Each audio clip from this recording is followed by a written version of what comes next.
अस्सलाम वालेकुम my dear students, I hope आप सब ठीक ठाक होंगे, खैरियत से होंगे। आज हम डिस्कस करने जा रहे हैं स्टैंडर्ड अमाइनो एसिड और नॉन स्टैंडर्ड अमाइनो एसिड्स के बारे में। सबसे पहले लास्ट लेक्चर में हमने ये बात डिस्कस की थी कि स्टैंडर्ड अमाइनो एसिड्स आपके ऐसे अमाइनो एसिड्स होते हैं जो कि प्रोटीन बनाने के लिए इम्पॉर्टेंट होते हैं और आपकी बॉडी का लाजमी हिस्सा होते हैं। इनको दूसरे अल्फाज में आप एसेंशियल अमाइनो एसिड या ज़रूरी अमाइनो एसिड्स भी कह सकते हैं। जबकि नॉन स्टैंडर्ड अमाइनो एसिड्स आपके ऐसे अमाइनो एसिड्स होते हैं जो कि आपकी बॉडी में प्रोटीन बनाने में मदद नहीं करते, बल्कि ये क्या काम करते हैं, ये अगर प्रोटीन नहीं बनाते तो इनका बेसिक पर्पस ये होता है कि ये प्रोटीन की रेगुलेशन करते हैं, यानी कि ये इस चीज़ को चेक करते हैं, बैलेंस करते हैं कि प्रोटीन ने किस वक्त किस चीज़ के साथ मिलकर केमिकल रिएक्शन करना है, उस चीज़ को कंट्रोल करना, उस चीज़ को रेगुलेट करना नॉन स्टैंडर्ड अमाइनो एसिड का काम है। तो एक चीज़ होती है प्रोटीन को बनाना जो कि स्टैंडर्ड अमाइनो एसिड करते हैं, दूसरी चीज़ होती है प्रोटीन की एक्टिविटी को कंट्रोल करना या उनकी काम को रेगुलेट करना। फॉर एग्जांपल कि प्रोटीन ने कब जाके कैल्शियम से बाइंड करना है, प्रोटीन ने कब जाके ड्रग्स के साथ बाइंड करना है, ये काम कौन करता है? ये नॉन स्टैंडर्ड अमाइनो एसिड करते हैं और ये हमारी बॉडी में मौजूद होते हैं और इनको आप नॉन एसेंशियल अमाइनो एसिड्स भी कहते हैं, यानी कि इनकी इतनी इंपॉर्टेंस नहीं है जितनी कि स्टैंडर्ड अमाइनो एसिड की या एसेंशियल अमाइनो एसिड्स की है। सो आपकी बुक में ये जो टॉपिक दिया हुआ है ये बेसिकली आप कह सकते हैं एक किस्म का रट्टे वाला टॉपिक है, क्योंकि इसमें क्लासिफिकेशन का जिक्र है और जिस जगह क्लासिफिकेशन होती है उसको आपने एज सच मेमोराइज करना होता है। तो यहाँ पे मैं जस्ट आपको एक हल्का सा इंट्रोडक्शन दूंगी कि आपने इसको कैसे याद करना है, या थोड़े बहुत जो वर्ड्स मुश्किल होंगे वो मैं आपको बता दूंगी। इसमें एज सच कॉन्सेप्चुअल चीज़ कोई नहीं है, ये मेमोराइज करने वाला टॉपिक है। सो आपने इसको अच्छे से तैयार करना है। इसमें से MCQs कैसे आ सकते हैं वो मैं साथ साथ आपको बताती जाऊँगी, और लॉन्ग क्वेश्चन में भी आपसे ये पूछा जा सकता है कि right a note on classification of standard amino acid and non standard amino acids. तो सबसे पहले हम स्टैंडर्ड अमाइनो एसिड की ज़रा डेफिनेशन देख लेते हैं। वो कहते हैं कि although more than 300 naturally occurring amino acids are known, यानी हमारी बॉडी के अंदर तकरीबन 300 या बॉडी के बाहर भी दुनिया में तकरीबन 300 अमाइनो एसिड जो हैं वो पाए जाते हैं, but only 20 amino acid take part in the formation of all types of protein. हमारी बॉडी में जितनी भी प्रोटीन्स हैं उसको बनाने के लिए इन 300 में से सिर्फ हमें 20 अमाइनो एसिड चाहिए होते हैं, plant as well as animal in origin. चाहे आपने प्लांट्स में बनानी हो प्रोटीन्स या आपने एनिमल्स या इंसानों में प्रोटीन्स बनानी हो, उसके लिए आपको जो है ये 20 अमाइनो एसिड चाहिए होते हैं। These 20 amino acids are called primary, standard या नॉर्मल अमाइनो एसिड्स। तो इनको आप 3 नामों से याद करते हैं, बल्कि चौथा नाम भी लिख लें कि इनको आप एसेंशियल अमाइनो एसिड्स भी कहते हैं। ठीक है, तो इसमें से 2 MCQ हैं कि बल्कि 3 के टोटली कितने अमाइनो एसिड्स पाए जाते हैं? 300। हमारी बॉडी के लिए कितने ज़रूरी हैं? 20। और उन 20 को क्या कहते हैं? उनको आप स्टैंडर्ड, प्राइमरी, नॉर्मल या एसेंशियल अमाइनो एसिड्स कहते हैं। ये एक जनरल अमाइनो एसिड है। हमने लास्ट लेक्चर में डिस्कस किया था कि यहाँ पे जो H है इसकी जगह R ग्रुप होता है, R। ठीक है, R को हम कहते हैं लॉन्ग चेन ग्रुप, यानी इसकी जगह, इस R की जगह आप तब्दीली करके न्यू अमाइनो एसिड्स बना सकते हैं। जैसे कि अगर हम R की जगह H को लगा दें तो जो अमाइनो एसिड बनता है उसको आप कहते हैं ग्लाइसिन। ठीक है, और इसी R की जगह अगर आप CH3 को रिप्लेस कर दें, बाकी सारा स्ट्रक्चर जो है वो सेम है। सो हमने रिप्लेसमेंट कहाँ की है? हमने सिर्फ यहाँ R पे रिप्लेसमेंट की है, बाकी सारी चीज़ें चेंज हैं। इस R में रिप्लेसमेंट करने की वजह से हमारे पास एक नया अमाइनो एसिड बन गया है जिसको आप क्या कहते हैं? एलानीन कहते हैं। सो ये जो आपके पास 300 अमाइनो एसिड्स बनते हैं ये इसी तरह से बनते हैं कि हम सिर्फ इस जगह पे तब्दीली कर देते हैं, कहीं पे C2H5 लगा देंगे, कहीं पे OH लगा देंगे, कहीं पे कोई और ग्रुप लगा देंगे और हमारे पास एक नया अमाइनो एसिड बन जाएगा। इसी जगह पे तब्दीली करके हम 300 डिफरेंट अमाइनो एसिड्स बना सकते हैं। अब आ जाए classification of standard amino acid. Standard amino acid जो हैं उनको हम क्लासीफाई करते हैं on the base of side chain. Side chain कौन सी होती है? ये वाला आपका R ग्रुप, इसको आप साइड चेन भी कहते हैं या आप इसको लॉन्ग चेन भी कहते हैं। सो This is based upon the type of side chain. R group present because it is a side chain which gives distinctive properties to amino acid. वो कहते हैं कि जो distinctive का मतलब होता है नुमायाँ, specialized, जो स्पेशल प्रॉपर्टीज़ होती है मुख्तलिफ अमाइनो एसिड की, वो क्यों होती है? क्योंकि उसमें आर ग्रुप में तब्दीली आती है। आर ग्रुप चेंज हो जाएगा तो आपने देखा अमाइनो एसिड क्या हो जाएगा? चेंज हो जाएगा। अब हम कौन कौन से आर ग्रुप लगा सकते हैं और उसमें किस किस तरह के अमाइनो एसिड बनते हैं वो हमने देखना है। पहली आपके पास कैटेगरी आती है amino acid with non polar aliphatic side chains. ऐसे अमाइनो एसिड जिसमें आपने आर की जगह कोई ऐसा कंपाउंड ऐड किया हो जो नॉन पोलर हो। नॉन पोलर वो होता है जो पॉजिटिव और नेगेटिव आयंस में कन्वर्ट नहीं होता, डिवाइड नहीं होता, उसको नॉन पोलर कहते हैं। एलिफेटिक साइड चेन वो होती है जो बिल्कुल स्ट्रेट चेन होती है, यानी उसमें कोई ऊपर नीचे कोई चीज़ ऐड नहीं होती, जो सीधी चेन होती है उसको आप क्या कहते हैं? Aliphatic side chain. तो ऐसे कौन से अमाइनो एसिड्स हैं जिनके अंदर आर जो है वो नॉन पोलर होता है और बिल्कुल सीधी चेन में होता है? उनके नाम है ग्लाइसिन। जैसे आप इसमें देखें, इसमें आर नॉन पोलर है और सीधी चेन में है। ठीक है, मैं इसकी बात नहीं कर रही, मैं आर की बात कर रही हूँ। आर में एच की जगह ऊपर नीचे भी कुछ हो सकता था, लेकिन यहाँ पे आर क्या है? सिर्फ और सिर्फ स्ट्रेट चेन है। या एलानिन, एलानिन में भी आप देख सकते हैं कि बिल्कुल स्ट्रेट है, इसके ऊपर या नीचे या साइड में कुछ नहीं लगा हुआ आर की जगह पे, तो इसलिए आप इसको क्या कहते हैं? Aliphatic amino acid. इसकी जगह वेलिन भी हो सकता है, ल्यूसीन भी हो सकता है और आइसोल्यूसीन भी हो सकते हैं। ये जो 5 अमाइनो एसिड्स हैं, ये जो है इनके आर की जगह नॉन पोलर कंपाउंड होता है और ये स्ट्रेट चेन बनाते हैं। ये आपसे एमसीक्यू में पूछ लिया जाता है कि कोई से उस अमाइनो एसिड का नाम बताएं। ये ऑप्शन में दे देगा कि कौन सा अमाइनो एसिड ऐसा है जो कि एलिफेटिक साइड चेन बनाता है। इसमें से कोई सा एक ऑप्शन इसमें से दे देंगे, बाकी ऑप्शन आपको नीचे से दे देंगे और आपने उसमें से सिलेक्ट करना है। तो ये टोटली आपकी मेमोराइजिंग पावर के ऊपर डिपेंड करता है। सेकंड हमारे पास आता है amino acid with aromatic side chain. Aromatic क्या होता है? एरोमेटिक का मतलब होता है कि वो कंपाउंड जो कि एक तो पोलर होते हैं, पोलर से मुराद है कि वो पॉजिटिव और नेगेटिव आयंस में डिवाइड हो सकते हैं जब वो टूटेंगे। दूसरी चीज़ ये कि जब आप उनको स्मेल करें तो उसके अंदर से ख़ास किस्म की खुशबू आए, उसे आप कहते हैं एरोमेटिक। जैसे हम घर में खाना बनाते हैं तो हम कहते हैं बहुत अच्छा अरोमा आ रहा है, हम कहते हैं बहुत अच्छी स्मेल फैल रही है। तो स्मेल के लिए जो वर्ड आप यूज़ करते हैं वो एरोमेटिक का वर्ड यूज़ करते हैं। तो कुछ केमिकल्स ऐसे होते हैं जिनकी एक स्पेसिफिक स्मेल होती है, उनको आप एरोमेटिक कंपाउंड कहते हैं। सो जो आपके पास इस कैटेगरी में अमाइनो एसिड्स आते हैं उसमें आर की जगह एक तो पोलर कंपाउंड होते हैं, दूसरी चीज़ उनकी कोई स्पेसिफिक स्मेल होती है, उन्हें आप क्या कहते हैं? एरोमेटिक साइड चेन वाले अमाइनो एसिड। इसमें क्या क्या एग्जांपल्स आती हैं? फेनाइल एलानिन, टायरोसिन और ट्रिप्टोफान। आपने जस्ट नाम याद कर लेने हैं और हेडिंग याद करनी है। तीसरी आती है कि side chain containing hydroxyl group. इसमें आर की जगह क्या आ जाएगा? OH आ जाएगा। कौन कौन से होते हैं? Serine and threonine. ये किसमें आते हैं? जिनमें आर की जगह OH कंपाउंड होते हैं। देन हमारे पास फोर्थ में वो अमाइनो एसिड्स आते हैं जिसमें साइड चेन में आर की जगह क्या चीज़ होती है? सल्फर होता है। इसकी एग्जांपल में आता है सिस्टीन एंड मिथायोनिन। फिफ्थ में हमारे पास वो अमाइनो एसिड्स होते हैं जिनमें एसिडिक साइड चेन होती है, यानी उनमें आर की जगह कोई एसिड अटैच होगा और ये सबसे आसान है याद रखना, इनके नाम के में एसिड आता है। ठीक है, तो ग्लूटामिक एसिड आ जाएगा और एस्पार्टिक एसिड आ जाएगा। तो इसमें जो आर है उसकी जगह कोई एसिड अटैच होता है।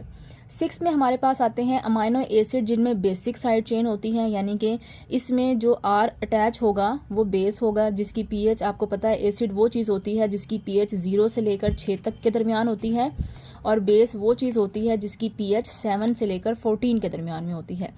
तो जो बेसिक साइड चेन वाले हैं उसमें लाइसिन, आर्जिनिन और हिस्टिडीन आते हैं। ये मोस्टली एमसीक्यूज में पूछ लिए जाते हैं, एसिड और बेस वाले। एसिड की जगह ज़्यादा बेस वाले पूछे जाते हैं क्योंकि एसिड वाला तो कोई भी आइडेंटिफाई कर लेगा, बेस वाला थोड़ा सा याद करना पड़ता है। जो 7 पॉइंट है ये मिस प्रिंटिंग है तो इसको आप छोड़ देंगे। देन आ जाते हैं आपके पास नॉन स्टैंडर्ड अमाइनो एसिड। जो नॉन स्टैंडर्ड अमाइनो एसिड्स हैं ये वो अमाइनो एसिड्स होते हैं are those amino acids which contrary to the standard amino acid, जो कि स्टैंडर्ड अमाइनो एसिड के अपोजिट होते हैं। ठीक है, do not take part in protein synthesis. ये प्रोटीन की सिंथेसिस में इन्वॉल्व नहीं होते। But many of them play important role in the body, लेकिन ये बॉडी में कोई ना कोई इंपॉर्टेंट रोल प्ले करते हैं। यहाँ पे इन्होंने मेंशन नहीं किया हुआ, लेकिन आप वहाँ पे ज़रूर मेंशन करिएगा जब आपका वाइवा हो या आपने लॉन्ग क्वेश्चन अटैम्प्ट करना हो, तो वहाँ पे आप मेंशन करेंगे कि ये जो हैं they help in the regulation of protein. ठीक है, कि इनका काम क्या होता है, ये प्रोटीन को रेगुलेट करते हैं, प्रोटीन को कंट्रोल करते हैं कि प्रोटीन ने किस टाइम कौन सी एक्टिविटी परफॉर्म करनी है, प्रोटीन ने किसके साथ जाके बाइंड करना है, किसके साथ केमिकल रिएक्शन करना है। ये सब चीज़ें कौन देख रहा होता है, ये आपके नॉन स्टैंडर्ड अमाइनो एसिड्स देख रहे होते हैं। अब इसकी भी कुछ कैटेगरीज हैं, वो भी आपको सेम उसी तरह से मेमोराइज करनी है। माजरत के साथ मैं इसमें मजीद कोई कॉन्सेप्ट ऐड नहीं कर सकती, क्योंकि जहाँ पे क्लासिफिकेशन आ जाती है वहाँ पे आपने मेमोराइज करना ही करना होता है। तो मैं आपको बहुत जल्दी जल्दी ये टॉपिक करवा रही हूँ। इसमें पहली क्लास आती है जो नॉन स्टैंडर्ड अमाइनो एसिड है, वो है सिट्रुलिन। पूछ लिया जाता है कि सिट्रुलिन स्टैंडर्ड अमाइनो एसिड है या नॉन स्टैंडर्ड अमाइनो एसिड है, तो ये नॉन स्टैंडर्ड है। ऑर्निथीन, आर्जिनोसक्सिनिक एसिड, ये क्या चीज़ें हैं, ये आपके पास नॉन स्टैंडर्ड अमाइनो एसिड है। दूसरी चीज़ ये कि नॉन स्टैंडर्ड अमाइनो एसिड को याद करने का एक तरीका ये भी है कि जो नॉन स्टैंडर्ड अमाइनो एसिड है ना, इनके नाम थोड़े से बड़े हैं और टफ हैं, जबकि स्टैंडर्ड अमाइनो एसिड अगर आप नाम देखें तो ये छोटे होते हैं और इनको याद करना ज़रा आसान होता है। ठीक है, तो 3 एग्जांपल इसमें ये आती हैं। फोर्थ जो आपके पास नॉन स्टैंडर्ड अमाइनो एसिड है, उसमें आपके पास बीटा एलानिन आता है। ठीक है जी, इसमें क्या होता है, ये विटामिन B5 का केमिकल नेम होता है पेंटोथेनिक एसिड। तो बीटा एलानिन क्या है, ये विटामिन B5 से बनता है, या आप कह सकते हैं विटामिन B5 का एक मॉलिक्यूल है, और ये एक नॉन स्टैंडर्ड अमाइनो एसिड के तौर पर काम करता है। उसके बाद उन्होंने बताया हुआ है कि पेंटोथेनिक एसिड क्या होता है। सिंपली बस आप नाम भी अगर याद कर लें, यहाँ तक मज़ीद डिटेल ना याद करें तो उसकी ज़रूरत नहीं है, आप जस्ट नाम याद कर लें कि ये नॉन स्टैंडर्ड अमाइनो एसिड हैं, तो वो आपके लिए काफ़ी होगा। पेंटोथेनिक एसिड क्या होता है, विटामिन B5 भी किस में आता है, नॉन स्टैंडर्ड अमाइनो एसिड्स की टाइप में आ जाता है। जो आपके पास विटामिन B5 है वो proper noun standard amino acid में तो नहीं आता, लेकिन किसी हद तक हम उसको इसमें क्लासीफाई कर देते हैं। छठी टाइप जो आपके पास, इसकी ज़रूरत नहीं है याद करने की, छठी टाइप जो आपके पास आती है वो आती है गाबा। ये एक इंपॉर्टेंट न्यूरोट्रांसमीटर है, इसका आपको पता होना चाहिए। गाबा बेसिकली क्या है, गाबा ब्रेन के अंदर मौजूद एक केमिकल है जिसको आप न्यूरोट्रांसमीटर भी कह सकते हैं। न्यूरोट्रांसमीटर वो चीज़ होती है जो कि न्यूरॉन्स को या मैसेज को एक जगह से दूसरी जगह ट्रांसफ़र करने के काम आती है। तो याद रखिएगा, आपके ब्रेन में जितना ज़्यादा गाबा का लेवल होगा, ब्रेन उतना सुकून के अंदर होता है, उतना आपका ब्रेन जो है वो रेस्टिंग कंडीशन में होता है। तो उन्होंने लिखा हुआ है कि ये इम्पॉर्टेंट फिजियोलॉजिकल न्यूरोट्रांसमीटर है। फिजियोलॉजिकल वो चीज़ होती है जिसका कोई रोल होता है, जिसका कोई फंक्शन होता है। ब्रेन में जितना ज़्यादा गाबा होगा, गाबा का पूरा नाम होता है गैमा, ये गैमा का साइन है, गैमा अमाइनो ब्यूटायरिक एसिड। जितना ज़्यादा गाबा होगा ब्रेन उतना रेस्टिंग कंडीशन में होगा। तो वो लोग जो डिप्रेशन के मरीज़ होते हैं, या वो लोग जो कि किसी वजह से डिप्रेस होते हैं, परेशान होते हैं, उनकी बॉडी में गाबा का लेवल ज़रूरत से ज़्यादा बढ़ा हुआ होता है। फिर हमें क्या करना पड़ता है, उनको वहाँ उस कंडीशन से नॉर्मल पे लाने के लिए गाबा का लेवल कम करना पड़ता है। एक कंडीशन, दूसरी कंडीशन ये होती है कि कुछ लोग ऐसे होते हैं जिनको नींद नहीं आती रात को, या वो जो है किसी परेशानी का शिकार होते हैं, उनको प्रॉपर सुकून नहीं आता या उनको नींद नहीं आती। तो हमें क्या करना पड़ता है, हमें बाहर से कोई ऐसी मेडिसिन देनी पड़ती है जो कि जाके उनकी बॉडी के अंदर गाबा के लेवल को बढ़ा दे। जब गाबा का लेवल बॉडी में बढ़ जाता है तो दिमाग सुकून में आ जाता है और उनको नींद आना शुरू हो जाती है। तो मोस्टली जो हम सिडेटिव हिप्नोटिक्स या जो नींद आवर अद्वियात हैं या सुकून आवर अद्वियात हैं, उनका मैकेनिज्म ऑफ एक्शन ये होता है कि वो बॉडी में जाके इसके लेवल को बढ़ा देते हैं। अब देखिए कि गाबा जो है वो एक नॉन स्टैंडर्ड अमाइनो एसिड है। ये प्रोटीन तो नहीं बना रहा, लेकिन ये आपकी बॉडी में या ब्रेन में क्या कर रहा है, आपको सुकून प्रोड्यूस कर रहा है। फिर आ जाता है डाईहाइड्रोऑक्सीफिनाइल एलानिन। अगर आप देखें तो इनके नाम, जो नॉन स्टैंडर्ड अमाइनो एसिड है, इनके नाम थोड़े से मुश्किल हैं। ये भी एक तरीकाकार हो सकता है नॉन स्टैंडर्ड अमाइनो एसिड या स्टैंडर्ड अमाइनो एसिड में से। अगर आपका कोई MCQ आ जाए और आपने आइडेंटिफाई करना हो तो आप आसानी से कर सकते हैं। इसकी जो एग्जाम्पल है वो है एल डोपा। लफ्ज़ एल क्या है, एल जो है वो मतलब होता है लीवो। ठीक है, कुछ केमिकल्स के आगे D लिखा होता है, कुछ के आगे L लिखा होता है। D का मतलब होता है डेक्स्ट्रोफॉर्म, L का मतलब होता है लीवोफॉर्म। डेक्स्ट्रो और लीवो में क्या फ़र्क है? अगर आपने बायोकेमिस्ट्री का लेक्चर कार्बोहाइड्रेट्स वाला लिया हुआ है, जहाँ पे हमने ग्लूकोज का और फ्रुक्टोज का स्ट्रक्चर बनाया था, तो वहाँ पे हमने ये बात की थी कि लीवो और डेक्स्ट्रो क्या होते हैं, ये मिरर इमेजेस होते हैं। यानी कि जब आप शीशे में खुद को देखते हैं तो आपको अपनी लेफ़्ट साइड राइट लगती है और राइट साइड लेफ़्ट लगती है। इसी तरह से कुछ कंपाउंड्स ऐसे होते हैं जिनमें पूरा स्ट्रक्चर सेम होता है, बस कोई एक चीज़ लेफ़्ट से राइट पर आ जाती है और एक नया कंपाउंड बन जाता है। तो जो चीज़ लेफ़्ट पर है उसे हम डेक्स्ट्रो कह सकते हैं, अगर वो राइट पे आ जाएगी तो उसको हम लीवो कह सकते हैं। यानी कि अगर आप ओरिजिनल हैं तो आप अपने आप को डेक्स्ट्रो कह दें, और आपका जो मिरर इमेज बनेगा जिसमें आपका राइट हैंड लेफ़्ट लग रहा होगा, राइट लेग लेफ़्ट लग रही होगी, तो उसको आप क्या कह सकते हैं, उसको आप लीवो कह सकते हैं। ठीक है, तो बस इतना सा कंसेप्ट है। लीवोडोपा का क्या काम होता है? लीवोडोपा एक मेडिसिन है जो कि कब दी जाती है, जो कि पार्किंसोनिज्म के पेशेंट को दी जाती है। What is parkinsonism?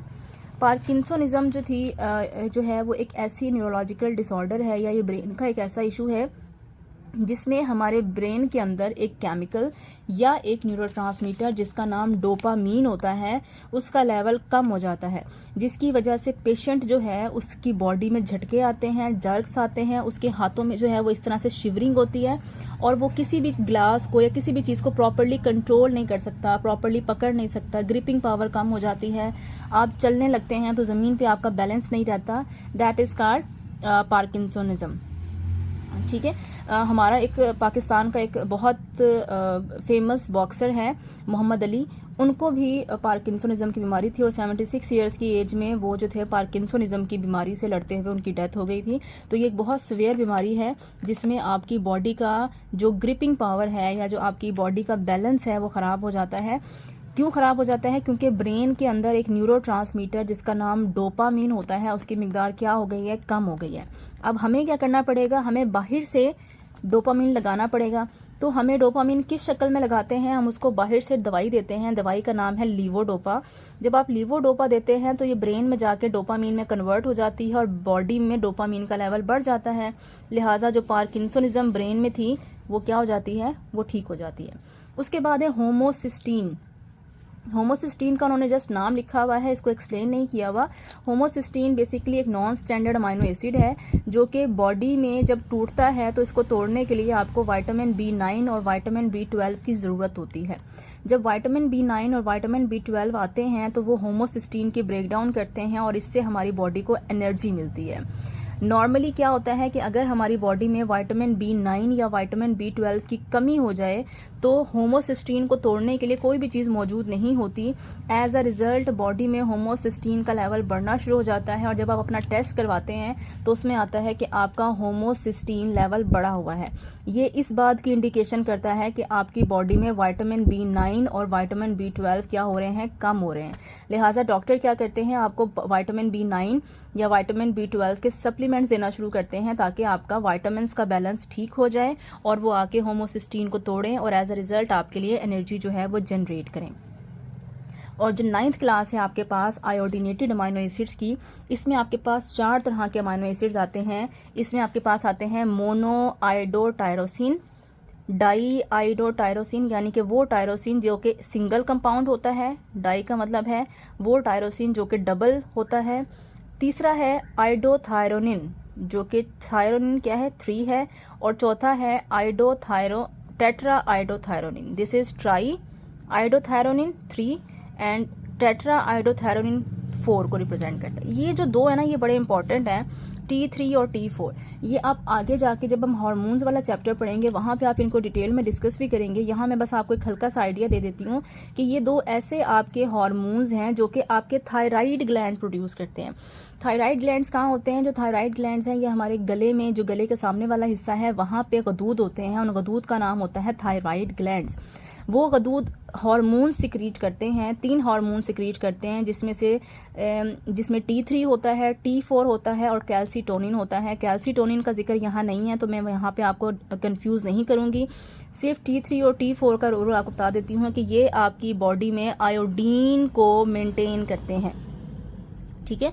सो जब हमारी बॉडी में आयोडीन की कमी होती है या हमारे थायराइड ग्लैंड ख़राब हो जाते हैं तो हमारी बॉडी में आयोडीन की कमी हो जाती है, और आयोडीन की ज़्यादती भी नुकसानदेह होती है, आयोडीन की कमी भी नुकसानदेह होती है, जिससे आपको मुख्तलिफ बीमारियां हो सकती हैं, जैसे कि गिलहड़ हो जाते हैं, ग्वाइटर जिसको आप कहते हैं, और बहुत सारे गले के इश्यूज़ आते हैं।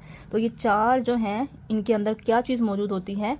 आयोडीन मौजूद होता है। ठीक है, तो ये आपने याद रखना है। उसके बाद आ जाते हैं functions of amino acid. Functions of amino acid आपको अलग से याद करने की ज़रूरत नहीं है, इसके लिए आप सेम लेक्चर जो है वो डील करेंगे जो कि आपने फंक्शंस ऑफ प्रोटीन्स पढ़े थे। तो अगर आपने फंक्शंस ऑफ प्रोटीन याद किए हुए हैं तो आपको फंक्शंस ऑफ अमाइनो एसिड याद करने की ज़रूरत बिल्कुल भी नहीं है। आपने सेम फंक्शंस लिखने हैं जो कि प्रोटीन के फंक्शन से। क्यों? क्योंकि अमाइनो एसिड मिलकर प्रोटीन बनाती हैं, तो जो फंक्शन प्रोटीन के होंगे वही फंक्शंस अमाइनो एसिड्स के होंगे। सो अलग से आप याद नहीं करेंगे, आप जाके फंक्शंस ऑफ प्रोटीन वाला लेक्चर देखेंगे और पेपर में अगर आ जाता है तो आप सेम फंक्शन जो है इसके अंदर लिख कर आ सकते हैं। आई होप आपको आज का लेक्चर समझ आ गया होगा। इसमें किसी भी किस्म का कोई इशू है तो आप मुझसे पूछ सकते हैं। अगर वीडियो पसंद आई है, लेक्चर समझ आया है तो please like and share this video. Thank you so much. अल्लाह हाफ़िज़।